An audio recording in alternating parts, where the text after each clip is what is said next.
Impact Wrestling United we stand. Top 8 takeaways. I'm about to hop right on into that. Feel free to hit that subscribe button if you are a wrestling fan. So it is WrestleMania weekend. I got a lot of stuff going on. This is just the latest.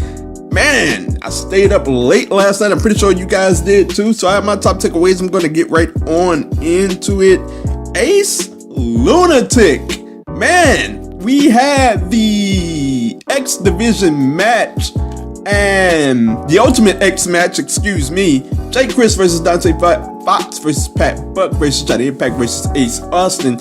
We had some crazy spots in this match. First, I like to say that, man, the X, like Sami Calihan said, it had to be like the shortest X in Ultimate X match, like of all time.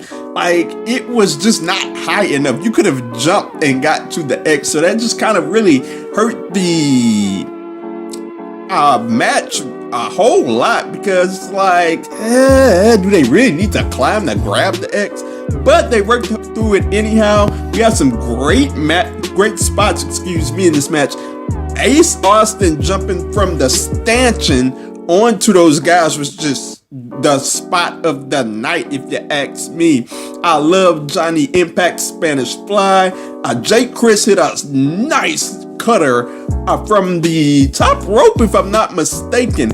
It was a decent enough match, but it got down to the end and got to the result, and Johnny Impact wins, and I'm like, did Johnny Impact really need to win there? He's already the world champion. Like, they really could have given that to Ace Austin and let him carry that around. I would have much rather seen that than Johnny Impact win. Now he has the world title match with Brian Cage, and it's like he can cash in to become the X Division champion. Like, he doesn't even need the X Division championship. He's the world champion. What good does it for him to capture the X Division title or challenge for it? That's just my opinion on things. But the match was decent enough.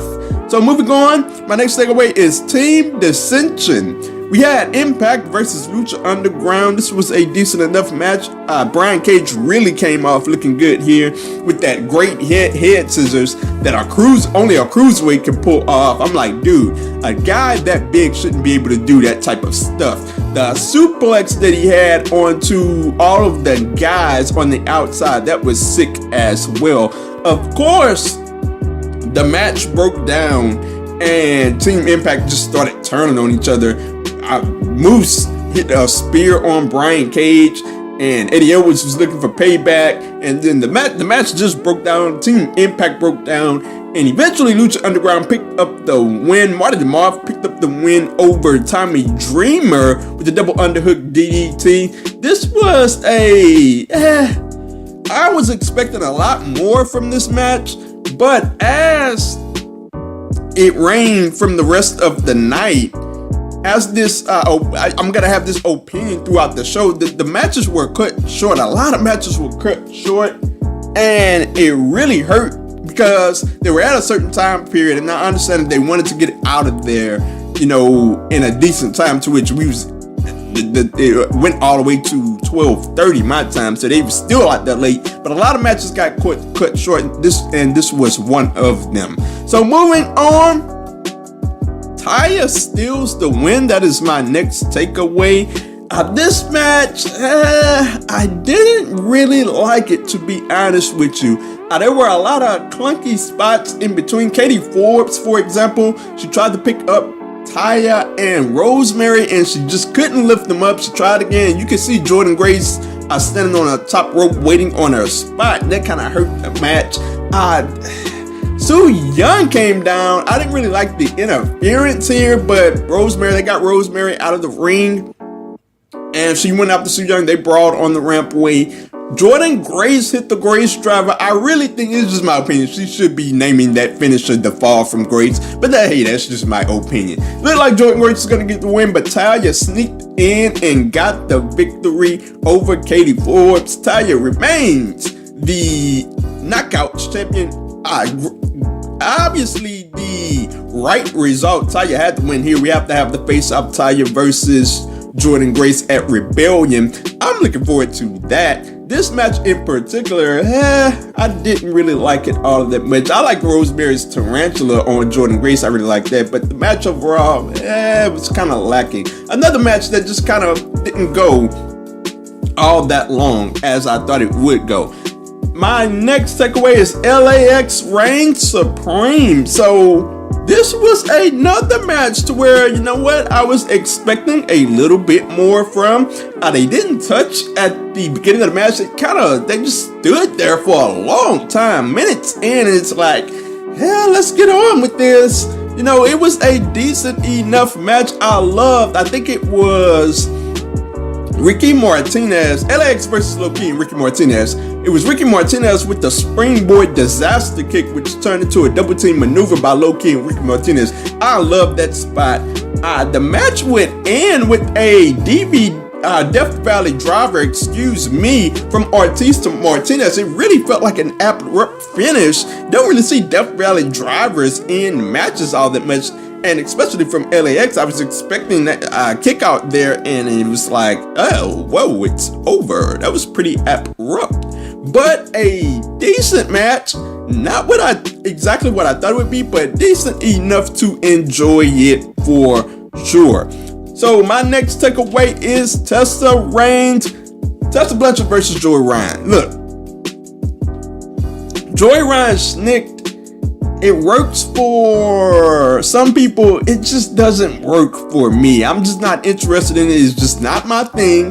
That's just my opinion. I thought the match was more about Joey Ryan snick. It was just too much about Joey Ryan snick than the match itself. They told a decent enough story with the match. You know, Tessa Blanchard was the underdog. Joey Ryan was the big bad bully, and Tessa battled her way back. I can appreciate that much. Tessa's offense, I love, man. She just goes into warp speed with the for example, she had the Rana and the suicide dive right after it, and she is just the best women's wrestler on the planet, overall women's wrestler on the planet, and personality on the planet. She does a phenomenal job, and Joey Ryan himself is a pretty decent wrestler. I don't enjoy the schnick, but the guy can go in the ring. Tessa Blanchard would pick up the win with the Magnum, and I enjoy Tessa Blanchard. I enjoy Joey Ryan's offense. It's just the extra stuff that I just do not enjoy. Hey, that's just my opinion. So, moving on, my next takeaway is a different X Division match. Rich Swann versus Flamita, and I gotta say, this was so different from the standpoint that we got a slow pace in this match. You know, they worked a traditional match outside of an X Division match. You know, an X Division match is normally just warp speed from the very get-go. And that's what makes the X Division so appealing. But this one, they worked the traditional match. It started slow, and towards the end of the match picked up. I enjoyed. I didn't know much about Flamita at all, but he was decent enough in this match. I enjoyed the flurry when he got the Spanish Fly, the Tiger Driver, and a 450, which got a 2 count. It was a good match, a decent to good match that could have gone on longer. It was another match that was like, I really think that could have gone on longer. But Rich Swann would pick up the win with the Phoenix Splash, and he moves on. We'll see what happens with him going forward. So my next takeaway is Monster Ball craziness. Like, okay, here was the match of the night. Like, it felt like they were trying to pull out everything in this match. We got newspaper in this match. Sami Calihan pulled out newspaper and stapling it to Jimmy Havoc. Now, mind you, I've seen Jimmy Havoc highlights. I've seen clips here and there, but I've never sat down and watched or had the opportunity to watch a full match. And like, I like the guys. What hooked me on the guy was his personality, his look, his entrance, and like, that is big wrestling. Entrance, look, and all of that. That's huge wrestling. That was what hooked me on the guy, and I wanted to see. I was like, okay, let's see what he's all about. Now, I didn't really get to see the technical aspect of Jimmy Havoc because obviously it was a monster spar match, but I like what I saw out of the guy. We got it all in this match. We got paper cuts in this match. Like Jimmy Havoc went with a paper cut on his foot. Everything in this match. Sami Calihan put out lemons and poured it in Jimmy Havoc's wounds. Like at a certain point in the match, I was like, what are we gonna see next? We saw salt. We saw Legos, a power driver on Legos. I pretty much thought that was the end of the match. But the match would end as Sami Calihan got the power driver on the chairs, and Sami Calihan would pick up the victory. It was another match that match left me wanting more. I was like, man, come on, Jimmy Havoc, kick out because I want to see what's next. But that one was clearly the match of the night. My last takeaway is old versus new. The Lucha Brothers, the Impact Wrestling Tag Team Champions versus RVD and Sabu. This one was one where in the beginning they stalled, and once we got the action going, we got the super kicks to start, the warp super kicks to start. And I gotta say that what I was looking forward to out of this entire match, I wanted to see what RVD had left, because we seen that RVD signed a deal with Impact Wrestling. I don't know if it was a long-term deal, most likely a short-term deal, but it is not a one-shot deal with RVD, and I wanted to see, okay, if they're gonna sign him, what exactly does he have left? Now, obviously, he's not the RVD of old, but he moved around pretty good for his age to say that, okay, you know what? I don't mind seeing RVD on Impact Wrestling programming if he's moving around pretty decently enough. And he moved around pretty decently enough in this match. The spot of the match was the table spot with RVD and Sabu. They set up the Lucha Brothers on the tables and they just went crashing into him off the top ropes.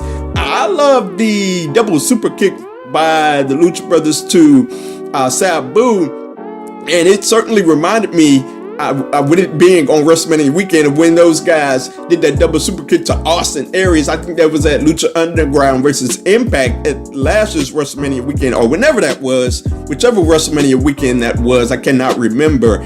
They almost killed him, but I love that spot. And I gotta say that it was pretty weird that RVD and Sabu hit that spot on the table, and like the next couple of spots over, the Lucha Brothers was picking up the victory with the double stop and the Fear Factor combo. I'm like, right after you went through tables? I didn't too much like that, but I didn't have that much of a problem with it. This was another match that ended really early. I think they were really under the gun to end these matches early because they were starting late. It was a 10 o'clock, 11 Eastern start time, and it was 12:30 here, and it ended in like 1:30 in New York time, 1:30 Eastern, and I know they wanted to get those people out of there, and man, 1:30, that's a long time to be going. Like, they gotta do something as far as the timing goes. I know they wanted to placate a lot of guys and give the opportunity for the guys to work that show, so that was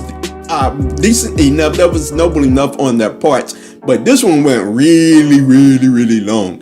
As for the show overall, I thought it was a decent enough show. It wasn't as great as I thought it would be, but it was definitely enjoyable to watch. Definitely time well spent as I sat there at 10 o'clock and went through to past midnight to watch it. So I enjoyed it. So let me know your thoughts on all of this show.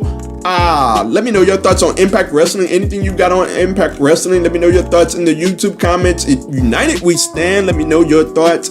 Or you can let me know your thoughts on Twitter at 2SweetPod. That's the number 2, Sweet POD, or at OMG Corey B.